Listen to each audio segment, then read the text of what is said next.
Lime, duh.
Everybody.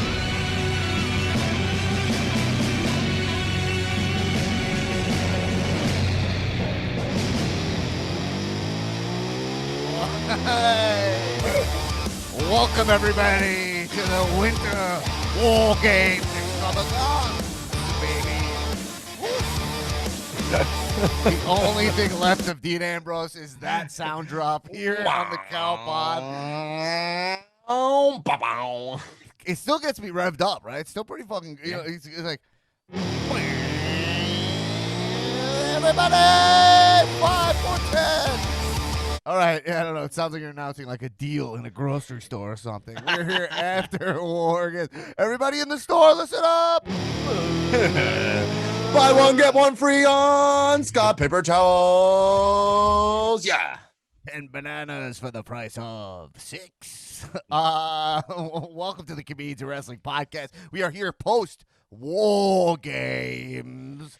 We're here with the patrons. We're here on Patreon with the patrons who are here in the I guess this is still the Zoom Thunderdome, though the official Cal Zoom Thunderdome this month will happen December 20th. We are kicking off right now our Blitz.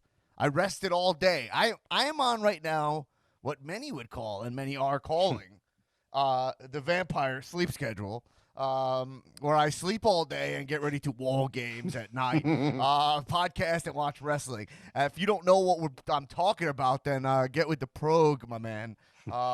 We are kicking off the Winter War Games extravaganza, where me and Tulo and friends will be watching and podcasting every day this week leading up to hearing from Sting. So Winter. Yeah, tonight. Yeah, well, Winter.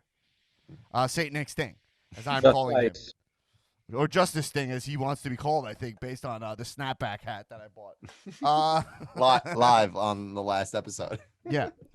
But here, tonight we're talking about War Games. Tomorrow we're going to talk about Raw and SmackDown for Friday night. Tuesday we'll be watching Impact Live, which will be streaming our conversations while it's happening on our YouTube page. So make sure to subscribe to our YouTube page. And then what's after that? Wednesday we'll be recording after AEW Dynamite, where Sting announces why he is showing up on Dynamite. I have a feeling it's money.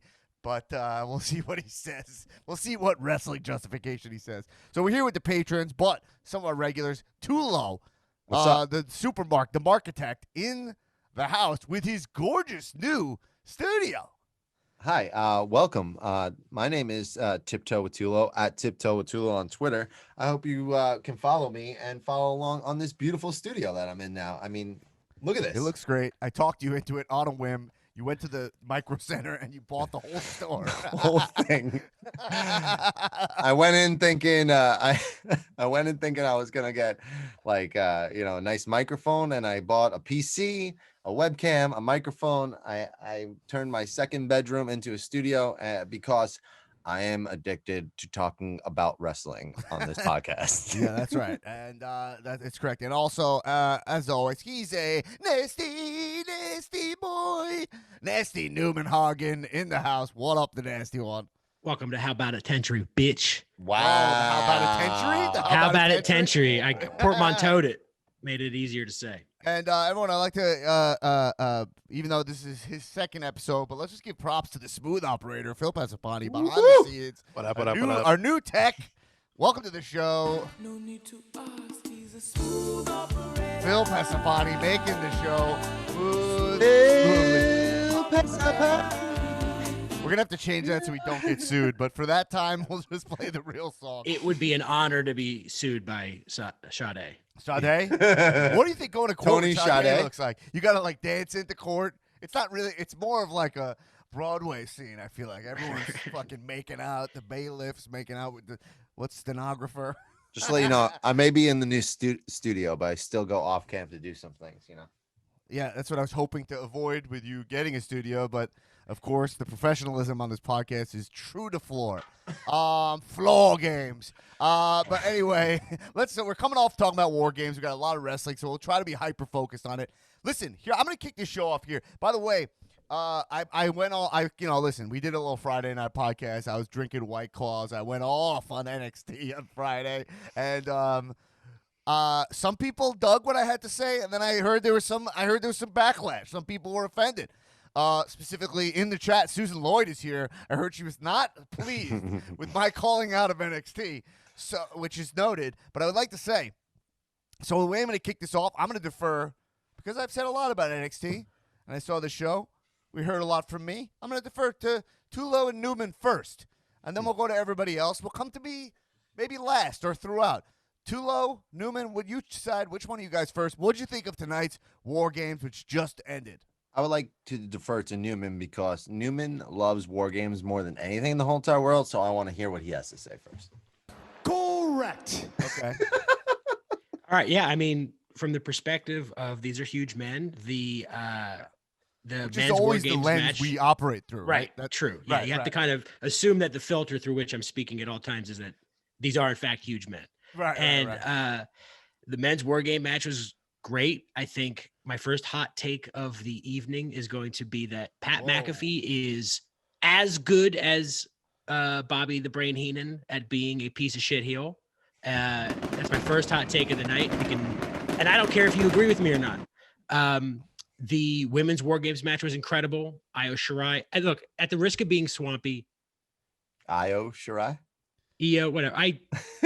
Sometimes I mistake her name for one of the moons of Jupiter. But Gotcha. Yes. Oh my yeah, god. everybody knows that. Oh my Io. god. Oh, good for you. Yeah, that was How the most much- pretentious thing I ever heard in my life. Well, And- it's gonna and that's get- where I summer. One of the moons of I'm going to bring it down. I'm going to bring it back down then Yeah. from pretentious to potential swamp. How much do you think like on like Cameo or like whatever these like services is, I could get like Rhea Ripley just to punch me in the face as hard as she can? Is that swampy? I mean, bro, how progressive are you? That's the I mean, most just- swampy you could go is getting beat up by a woman. Not it. Look, I you mean, don't know look, what's I know in it it's for me. 2020, but Yeah. yeah, that's true. It might be like a weird because you're Yeah. a CEO of a major company, right? Right? You Yeah, need to that's right. be- I like to get pummeled. Yeah, You like to get demoralized. You like to bring brought down. I know how it is, right? You like to be shamed, Right. put you in your place because it's hard to Right. have that much power all the time. You want someone to subjugate you. I understand. I get that. you get it. You get it. yeah, I No, get I it. loved it. I loved. It was a great pay per view, or great pay per month per view. And yeah, I loved it. Okay, so I would say that there was only. what I mean, were you maybe trying like to say about Io Shirai? You want to be punched? Wait, No, I no, need no, to no, no. unpack this. Her- You were talking about Io Shirai, and then you curveballed and said pivoted. you want to be punched in the face by Rhea Ripley. Were Right, you I trying was- to say you're attracted to Io Shirai? It's okay, man.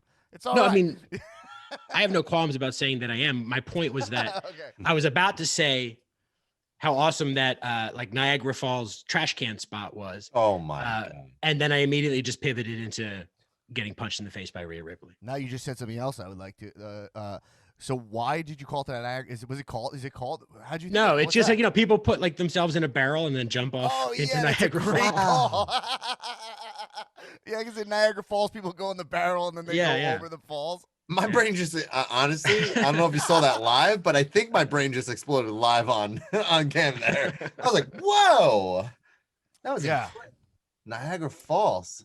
Oh, okay, cool. Yeah. I mean- too low. Okay, so you enjoyed the show. You say One okay, low cool. light was maybe the like Ciampa match because I don't really I actually care about it, but I thought it was more the Grimes and Loomis match that was kind of like as much of as a good of performers as they are. I just thought I don't know, could have done without that's it. fair. And I That's actually great. liked Ciampa and Thatcher beat the absolute shit out of each other, like legit. So it's like, Yeah. I think in the theme of war games, I think everybody pretty much went to war, like whether it was a game inside the cage or it was a match inside the cage or a match in the ring. That triple threat match I thought delivered on a lot of levels. So I want to declare this, not what you think I'm going to declare. So don't get the fireworks ready, but I think Triple H is the king of pay-per-views. Like, honestly, I mean, even when NXT is not good Triple and it's H, not the king of is not great, I feel like can't these find this takeovers. garbage drop long enough, quick enough. I just feel like even tonight it just This is hot garbage. when even Well, I tonight won't though. allow you on my podcast to deem Triple H the king of pay-per-view. He's But maybe when is he maybe not delivered? He may be When the is he Jeter not of ever pay-per-views. delivered? When is he No, not but I'm delivered? just saying. I mean, in terms well, as a broad here's- statement, him as a whenever he was. Listen, here's the reason why Tony I'm saying Shade's going crazy. because I listened to you and watched you pretty much just run NXT through the mud, and I kind of let you do it because honestly a lot of your points were true, but then we watch a pay-per-view like tonight where War Games, where everybody's like, oh well, there's no benefit of War Games, doesn't matter. And I mean, at what point were you not entertained tonight? I mean, both those matches delivered on an incredible level. Pat McAfee's doing fucking somersaults off the top of the cage. I mean, please. I mean, Triple so that's H all it takes for you, always. just a flip. What? You said it was a make-a-wish. A make-a-wish adult thing for somebody, and this guy is doing fucking flips off the top of the cage. Dan Black, let me tell you something, buddy.